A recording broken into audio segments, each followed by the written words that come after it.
No, the music. Music. Oh, all right.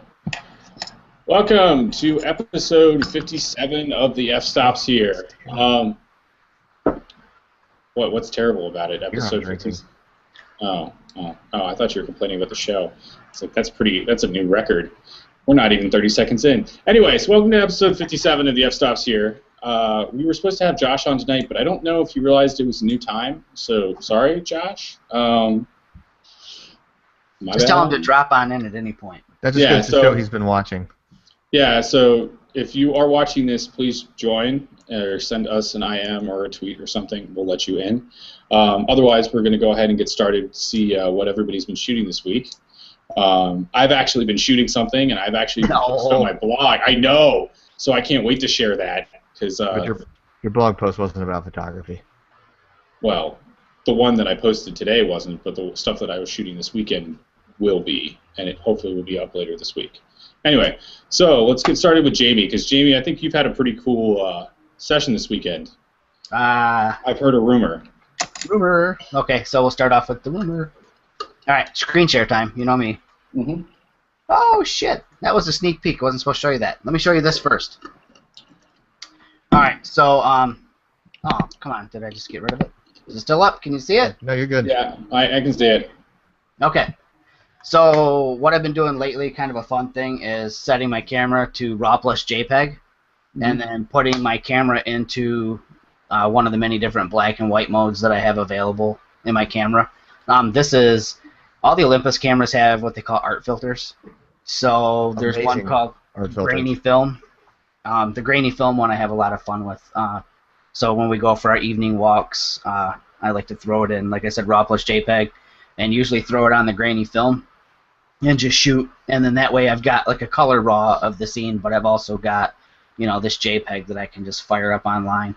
So that's what these first two were. They were the Grainy Film art filter. The next one, or the next two, sorry, were actually, this one is a kind of a custom-baked black and white preset. So what I do in my camera is I go and I do like a custom setting, switch it to monotone, switch the filter to red, and then I set the contrast as high as it goes, and I set the sharpness as high as it goes, and then I get like this really, well, shit, it looks like a film grain to me. I mean, I'm not a film photographer, but had I shot film ever, I would assume that film grain looks something like this. Nothing's stopping you, Jamie. Nothing's stopping you. Yes, other than the motivation to go backwards. Ain't no stopping me. Ouch. Burn. No, I don't mean backwards. I'm just being a jerk. So, and again, another one, you know, I mean, this is just like super contrast, you know, because of the silhouetting, because I'm firing like straight into the sun. The lenses I've been using for a lot of these shots, so like the top two, like that one and that one, those were all with the 9mm fisheye body cap lens. And the guy that we had on the other week, Joe Ferrace, he kind of gave me like a really cool tip, and that was to change my aspect ratio to 16:9. And it sort of removes some of the fisheye from the scene, you know, because you narrow your aspect ratio and you're using just a thin band of it, of the 9mm lens, you know, the fisheye. So it kind of gives you a really cool look. This is what Joe was alluding to earlier. So this past weekend, I went to the annual Hot Air Jubilee in my hometown of Jackson, Michigan. I'm really blessed and lucky to have become pretty good friends with one of the organizers of the event, a lady named Mo. She's pretty awesome. She's a convert to Olympus also. That helps, right? So she happened to be able to get me tickets to go up in a balloon. I went up last year. You know, we talked about that before. I pitched one of my cameras out of the balloon just as a crazy torture test that pretty much destroyed the camera. This year I didn't throw any cameras out. I just enjoyed the ride. And wait, what? Really? I that was like the whole reason I was on the show tonight, is I wanted to see what you threw out the window this time, or out the balloon this time. Well, You may not have thrown anything out the balloon, but you definitely still managed to get some decent angles. Yeah, it was fun. The whole, one of the highlights of it for me, though, was taking my son, my 8-year-old son, Carter. He's the one peeking out of the basket in this photo right here. How elated was he? It's hard to see from this picture, obviously, but I don't think he stopped smiling for the 40 minutes that we were up in the air. That's awesome. So this was the first day of the event. This was a Friday evening. We went up the very first day of the event.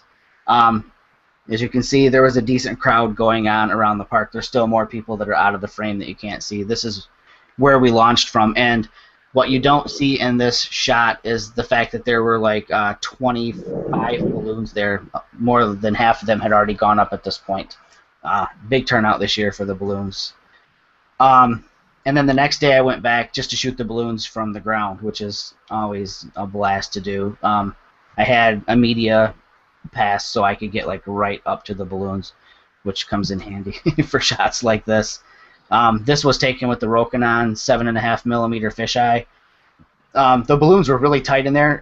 They're so tight in this shot right here, it's because they were just now starting to inflate, and like I said, there were, I think, 24 or 25 balloons there for this year. So it was packed. And I'm looking at the balloons all like touching each other, and I just knew what the shot was going to look like. It's kind of cool when that happens, when you envision something and you run over and get yourself in position and you look at the viewfinder and you're like, holy crap, this is exactly what I thought it was going to be. So this was pretty much standing right in the middle of all these balloons touching, and I just tilted my head back 90 degrees and shot straight up into the air, and that's kind of how I got this crazy shot. And so now I have Sweet Caroline playing in my head right now. I've got, wouldn't you like to ride in my beautiful balloon? See, I have Touching You. Am I the only one with 99 loft balloons? 99 loft balloons, yes. Yeah, I don't have that one. I had Sweet Caroline. So, and then I guess one final shot, and this was that same evening that I did, just the regular balloon shots. Again, evening shot, so we get the cool sunlight. And this was like at f/22, so I could get that silly, crazy starburst from the sun. And again, this is the Rokinon 7.5mm fisheye, which, if you throw it into Lightroom, it's micro four thirds, so the crop factor is ×2, right? So 7.5 becomes 15. If you open up the Canon 15mm, I think it must be a fisheye or ultra wide angle, one of the two. If you open up that lens profile, it kind of defishes the photo, so it becomes like a crazy ultra wide. It smells better. It does defish. So that's that. That's kind of, that's what I've been shooting. I took my drone there, and I didn't put any pictures in to share those, but I did a lot of video at the event with the drone. And you had no problem with that, like controlling it or letting people do it? Like, you didn't run into any issues? No, because I know one of the organizers. She's kind of deemed me the only authorized person to fly a drone during the event. So next year will be even better. I know several of the pilots had actually come up, and nobody was really concerned. They all knew that they could see what I was doing. As balloons were inflating before, I would always keep, a huge distance, because believe me, I don't want to take like a $10,000 balloon out of the sky. I don't know if it could. I don't want to find out. I'm not insured for something like that. So. Yeah, I don't blame you. But that's kind of what I've been up to like the last 2 weeks, is just shooting a lot of black and white straight out of camera, and the hot air balloons, which I've been waiting since last year to do. That's that. Right. That's about it. What about you, Joe? What have you been up to? All right, so this past week, besides posting a overdue post that I wanted to post earlier, which I've had glass for a year now, actually, so I was posting some of the interesting experiences I've had there, which some are photography related, Zach. But anyway, I went to something called Taste of Tremont, which is basically a food festival down in the Tremont area of Cleveland. And got to kind of wander around, try some beers, taste some food, take some pictures, kind of a relaxing Sunday afternoon. So finally got to get my camera, blow the dust off of it, take some pictures, and then gonna go crank on it now. I spent last weekend working with the Genius Bar to try to recover my aperture library that had gotten so old because I didn't use it too much, because some Grace's friends bought me Lightroom. And to find out that when I was rescuing the backup off of one of my external hard drives after my dog knocked it over 2 Thanksgivings ago. That I've actually lost probably 6 to 8 months worth of photos from when I was out on the West Coast, which is kind of a huge bummer because it has, ironically enough, paying client work in there, including that one client that emailed me about it that I was talking to you guys about. So it's a big bummer, but yeah, it looks like I definitely have lost work trying to recover that hard drive. But what you gonna do? So anyway, but yeah, that's what I've been up to, and then definitely editing more photos, doing some more shenanigans, trying to figure out what I want to do with my 1D, because the battery in it is fried, and I don't know if I want to buy another battery or just make it a sole studio camera, because I do have the wall outlet for it, so I can just plug it into the wall and leave it there. I don't really think you're gonna get a whole lot from the used market. Yeah, I'm not. So Unless you can find somebody who's really hankering for a 1D Mark II that doesn't really work. I mean, it works as a camera, but not as a battery-operated camera. You should have attended one of those ditch your DSLR days. Yeah, for real. It would help if I was closer to New York City. But yeah. I heard rumor that they might be doing that again. Okay. Well, if they do, I got another one. But yeah, so I mean, I can probably get another battery for $30 or $40 on Amazon, so I might do Probably that. sell the camera for $50. Yeah, but why would I want to sell the camera? It still works. Even if I plug it into the wall, it still works.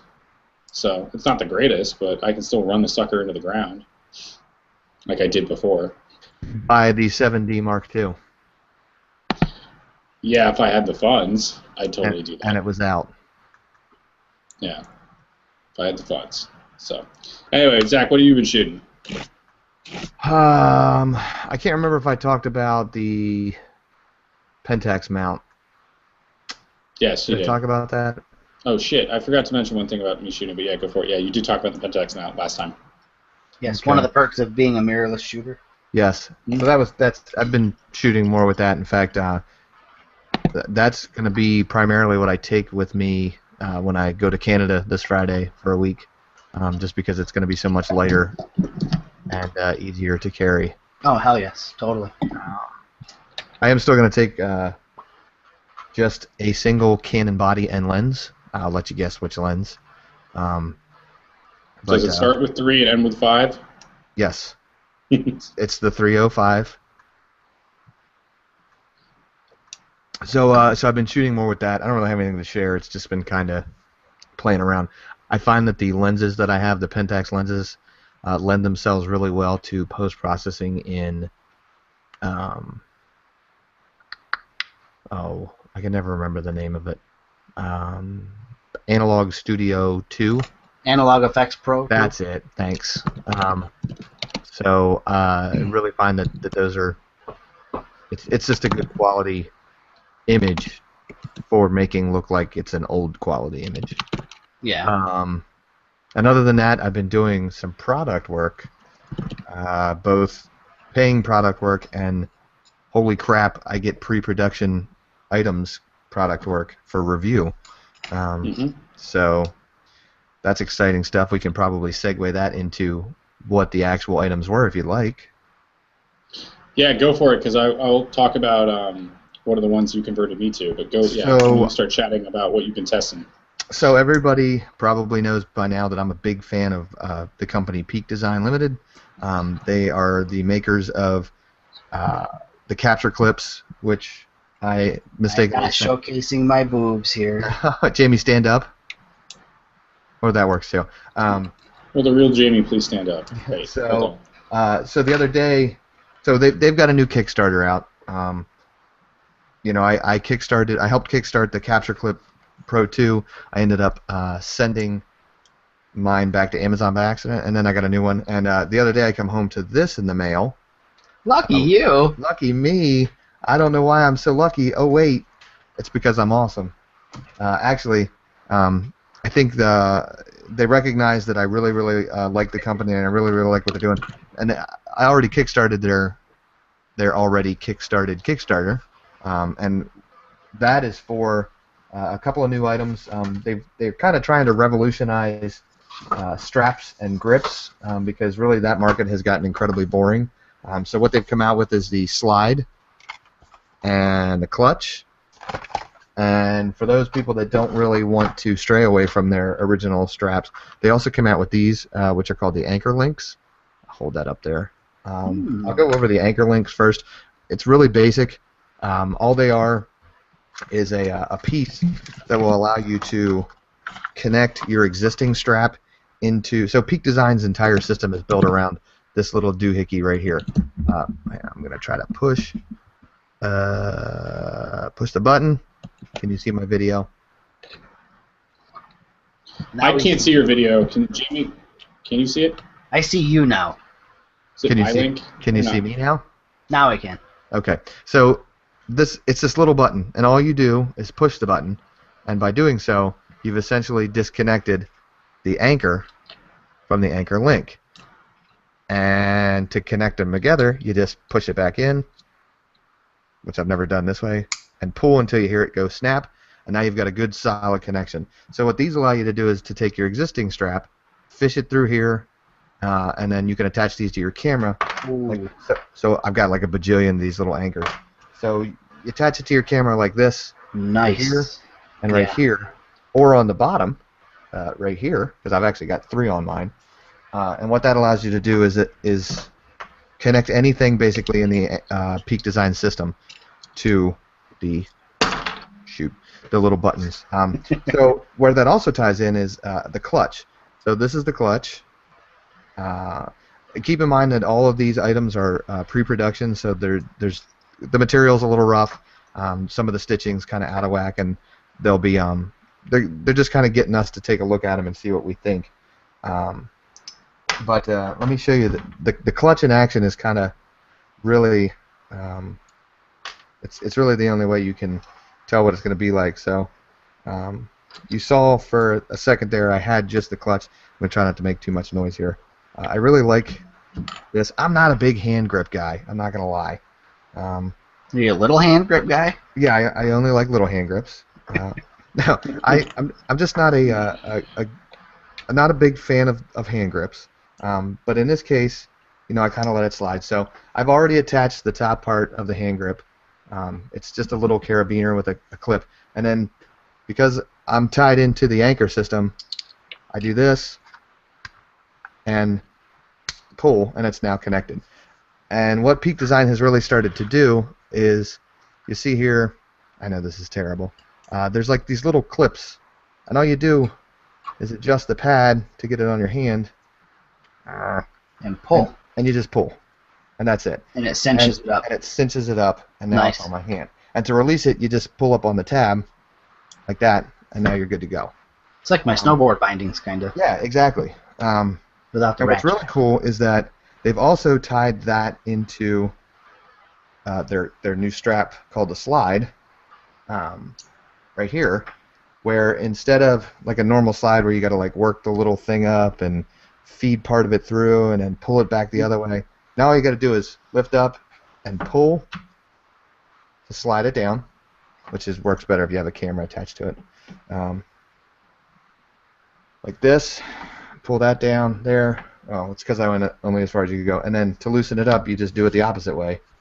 And cool little mechanism that they have that excuse me, that you grip onto is what actually locks it in place. So it's a padded strap. It's made out of seatbelt material. It's probably the best way I can describe it. On one side, which you probably can't see, or maybe you can, there's grippies. On the other side, there's no grippies. And what that allows you to do is wear it with the grippies as a neck strap so it doesn't move, or flip it over and wear it as like a shoulder strap or cross-body strap, so that it can slide a little bit. And as with everything else, it's all done with the anchor system. So I've had a chance to play around with them. I wrote a review. It's up on my site.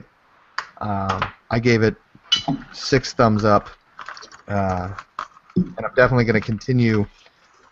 Even though I get to hang on to this stuff and play with it more, I'm still going to keep my my Kickstart out there and let that money go to a good cause, because the company's doing really good things. It's nice to see changing up a little bit. because the strap game's really gotten boring. Like, I mean, don't get me wrong, I still love my Black Rapid straps. I think they're great. But you know, as I've talked about in past shows, I've gotten away from using straps pretty much altogether, just because I'm getting old and my back hurts. And so, but this is really nice. It's a nice, different approach to strap. The clutch is a different approach to, you know, a grip. I think the only grips I've ever really seen anybody use are the shitty $5 ones you get on eBay or Amazon. They tend to fall apart. And like I said in my review, the worst part about them is that big, clunky piece of plastic that's on the bottom. But with this, it's just, you can attach the anchor to the already existing, that you guys are going to now talk about, capture plate. So So the Capture Pro yes. is this right here. Is it showing up? Can you see it? Yes. I can see it. I can see Zach now. You can see Zach now. Yeah. I can't see my... Okay, there we go. There I am. So, so on my Think Tank photo retrospective bag, I've got the Capture Pro base plate attached to the shoulder strap, and then the micro plate, which is made for like micro 4/3, is attached to my OMD EM10, and that's how the camera seems to like magically float on my gut there. As I was walking around, I think I had 4 different photographers walk by, stop, turn, and say, "How in the hell is your camera sitting there?" So then I just pushed the little red button that you can kind of see next to my media pass there, and it releases the camera. Super cool. I'm a big fan of their products now. The build quality of it is ridiculous. I haven't followed up on their Kickstarter. I don't know what their whole process is, but it looks like it's all CNC machined from like aircraft grade aluminum. It's light and it's strong, and the finish on it is phenomenal. I was floored with it. So I can actually speak to that a little bit, because like I said, I did kickstart the Capture Pro, the Capture Clip version 2, that you guys now have.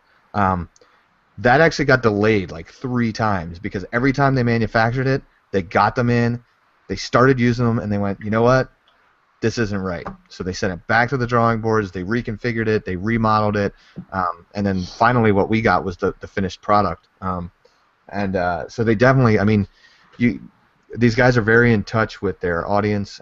There's a big outreach program. I know a lot of the photographers that I keep in touch with on Twitter actually have gotten a chance to play with some of the new Kickstarter stuff as well.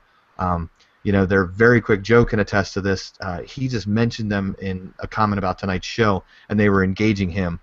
They do hangouts with their audience. You know, they kind of touch base. Hopefully they're watching now, actually. But yeah. So you know, it's really cool, and one of the biggest things that comes out of that engagement is the fact that they listen to what, you know, they listen to what photographers are saying, and they listen to what the people who are using these products are saying, and if something comes back and, you know, it's crap, or it's not working right, like I emailed them because I'm an idiot, and one of the things that I was concerned about was, if you look at the strap here, you want the anchor to be on the outside, right? So I was kind of wondering why the grippy part was on the outside if the anchors are also on the outside. So I emailed their social media team, their outreach team, and I said, hey, you know, did I just get a bad item? Is this something that you guys are thinking about switching around? And they actually said that they're planning on leaving it like that, so that you have the ability to wear it as a sling, or like as a shoulder or a crossbody, or as a neck strap, so that it doesn't slide. Because they found out that most photographers, when they wear it as a crossbody, they don't want it to stick. They want it to be able to slide. So that allows it to continue to do that. So yeah, they definitely went back to the drawing board on the Capture Clip a couple times, and I mean, it's the second version, so there was even big improvements from the first one. So is the normal Capture Clip plastic then, and the Pro's metal? Yeah. Okay. That's kind of the big selling point of the Capture Clip 2, is that it's all metal, except for the button. Which, Jamie, I don't know, did you figure out the locking mechanism on the button? No, I guess I didn't even realize there was a locking mechanism. Yeah, I'm looking at it right now. What's that? You twist the little top red of it. button. Yeah, twist the top of it. Yeah. I know that. Yeah, so you're that'll. talking about on the actual plate. No. So No. just to lock it into place so you don't because I've actually accidentally bumped it once or twice. Oh. And thankfully the way that I put it on my belt, So one of the things you guys, especially you, Joe. Because your camera's so damn heavy. So that's actually what I was getting ready to say was, Joe, you might want to consider this. Peak Design also makes this. It's called the Pro plate, and what it does is this is a stiff piece here, and this is a padded spot. It's made to fit on your belt like this, and then you put the capture plate across like this, so that your gear can hang down and not bounce around, and also not pull your pants down, because that's one of the biggest things I discovered was if I put my 5D with a 70 to 200 on it, I was losing my pants. Yeah. I had that. Yeah, so the reason why I got it, the reason why I got it was attaching to a backpack or a hip belt from a camping perspective, because I've just gone hiking and there's no way I can hold my camera with a strap, like a sling strap that's comfortable. So, and that's what I tried out this weekend. Is I actually was wearing a Timbuktu backpack around. I had it just put on this one of the straps, and it was great. Like, it was absolutely fantastic. So I'm definitely pretty excited for using that more on straps. As for belt usage, I may just stay with my sling stuff, but I'm not sure yet. I'll have to mess around. So I would definitely have to recommend if you're gonna use your capture clip on your belt for any reason, maybe not so much Jamie because his cameras are smaller and a little bit lighter weight, but if you do use a full-size DSLR, or if you happen to put something heavy, I mean, I don't know, Jamie, how heavy can your Olympus cameras get? Not as heavy as probably your average lens on your camera, probably. I would probably recommend you getting a secondary belt, just because if you're going to put it on like a leather belt, like most dudes wear leather belts or whatever, it's going to bend the belt just because of the weight. Oh, yeah. Yep. And also you don't want to damage your belt because screwing that pad on tight. But yeah, there's a bunch of stuff that they do. It's actually kind of funny to watch the evolution. I have more crap here. I would like to see them make collars that are adjustable in diameter that you can attach your plate onto, or that would have the plate already on it, so that you could. I know you'd be looking at multiple. What is the locking plate called? I'm not even sure what that part is called. The main base plate. You'd need multiple ones of those, but I think it'd be kind of a cool way to have quick access to your lenses. So you would basically now have like a tripod collar on any lenses if you had adjustable sizes, and then you also have quick access to your lenses rather than you could literally just wear them like a bandolier. Yeah. That would be awesome. Have you guys ever seen like the beer belts you can buy? I have one. Yeah. I've used it exactly 0 times because the beers get warm really quickly. Well, that's true, but let's just think about it. We could But no, I mean seriously, the way I carry all my bags, my retrospective, I wear it cross-body. I have a turnstile, I wear it cross-body, and to have access to like the main 2 or 3 lenses that I might use. I mean, for me, it's different. Smaller lenses with micro four thirds. I mean, you guys with a 70 to 200 would look like redonkulous, but for some of your lenses, like your 50 millimeters and whatever, smaller ones, it'd be kind of cool. Like I said, just to have them right there in front. You're not digging through a bag. You could just pop it off, slap it on, put the other one back on, and just rock and roll. Or maybe I'm crazy. I don't know. A lensolier, if you will. A lensolier, that would be awesome. A bandolens. Bandolens. I said it. I got the copyright. All right, go for it. But it is kind of neat because some of the other products that they have are leashes and cuffs, which I have one of those, each one of those too, and you can kind of see the evolution. So this is the leash. It's just a strap. Again, it uses the anchor system here with the buttons and stuff. I literally have 50 of these buttons. I have no idea what to do with them all. But it's just a basic strap that you can see kind of where the evolution into the slide went. I like it. I mean, I think it's a kind of time that the carrying scene, the camera carrying scene kind of got a little bit of flavor, and then one of the other things that we didn't really talk about, I can't believe you guys haven't talked about this yet, the capture clip using the point of view kit. I don't have it, so. Yeah, well, I don't have it either, and I also don't have the GoPro. It probably would be cool to have. It would have been cool to have hot air ballooning, that's for damn sure. Yeah. So for urbexing. since my my colleagues here being very verbose. They also make an attachment that goes into the capture clip that actually hooks into a GoPro system. So you can basically, like if you're Joe or even Jamie with his retro bag, you've got the ability to put the capture clip right dead center or on a backpack strap or wherever, and have your GoPro facing directly out. So it's just literally like I could probably own a bajillion of the capture clips just for all of the stuff that you could attach. So, plus it looks really badass when you're carrying a camera around and it's just floating there. Like I said, it turned heads. I had numerous people stop and ask me what in the hell was going on.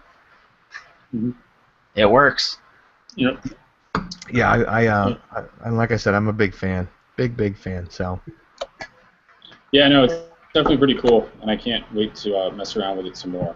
But I'm glad you guys like it. I'm glad something I talked about didn't lead you down the wrong path. It gets used almost daily. That's great. Yeah, mine doesn't get used that often, but yes, it's been Yours great probably so gets far. used about as much as your film. Well, my film does get used. It's just that my life's getting consumed by other things till October. So. Hey, mine too. Yep. So fun times. Yeah. But anyway, so I don't know. Do you guys want to chat about anything, or you want to call it a day? Well, we're about at the 30-minute mark, and in case Exactly. we didn't announce it publicly, I think what we're going to do, probably from the sounds of things, is maybe try out a 30-minute format and go bi-weekly. Yes. Right? Yes. I think that'll be a little more conducive to everybody's lifestyle. It'll be easier to round up guests if we give them a couple of weeks' notice, and like everybody knows, Zach's got a package that's going to be delivered before too long. I've already delivered the package. Oh, snap. Your wife is going to deliver a return package. There we go. That will I don't want to definitely take be- it back. Yeah. Good luck. She don't want it back, probably. We're going too far with this already, so... but anyways, just so people know, we're probably going to break it down to a 30-minute show, bi-weekly, and keep the format, just light and fun, like we always do. Yep. You won't have to endure us for quite as long. Yeah, so definitely probably twice a month at this point in time. So not next week, but the week after.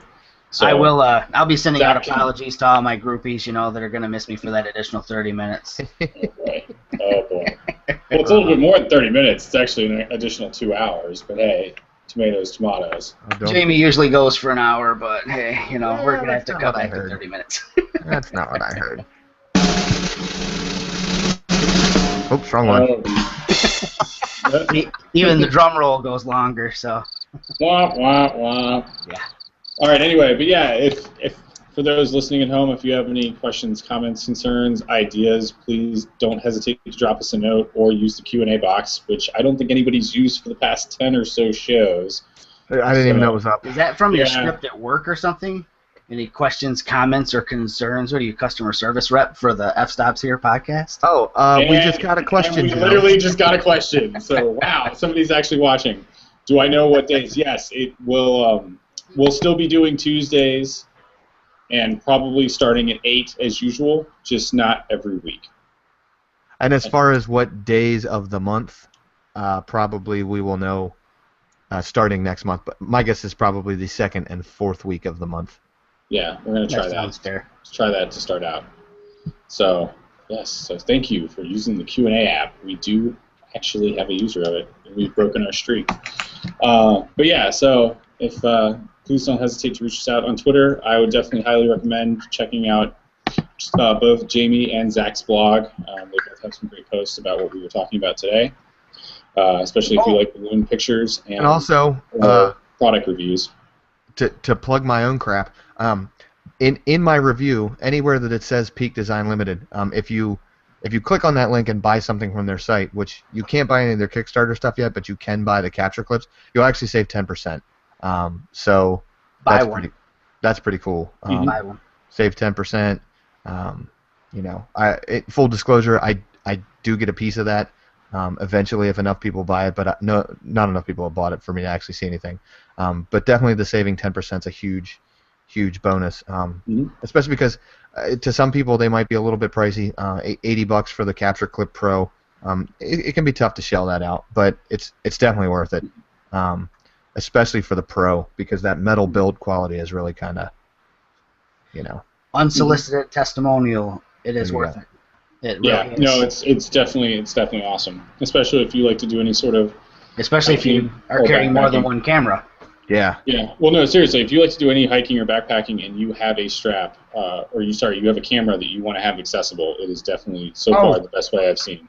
And that's kind of probably one of the biggest things that I didn't really touch on is you can see with the clutch here that I've actually got it attached to the capture plate. Mm-hmm. It will still go into the capture clip with the anchor link on it. I need So some of those anchor links. I think I'm going to have to order some of those. so you don't have to. Make sure you get something that anchors into it. Right, yeah. But, No, they're strapped, like the slide. well, it comes with 4, I think. Oh, no kidding. Yeah, it was like 2 on the strap and then 2 in the box. That might have just been the pre-production thing. But anyways, but that's the nicest part about that is you don't have to take the strap off to put it into the capture clip if you don't want to. Otherwise, you can just pop the anchor link out, pop the anchor out of the anchor link, and just go about your business. Yeah, it's cool. Mm-hmm. So, cool stuff. Well, guys, thanks for being on this evening. Glad to be here. If you guys enjoyed the Alright. show, give us a thumbs up on YouTube. Subscribe. We're going to try to get a little bit more regular, eat a little bit more fiber, that kind of stuff. So Jamie and Joe, thanks for being on, and you've been watching episode I have no idea what of the 57. F-Stops here. 57 of the F-Stops here. 57, yes. 57. All right, have a good night, everybody. Bye. See ya.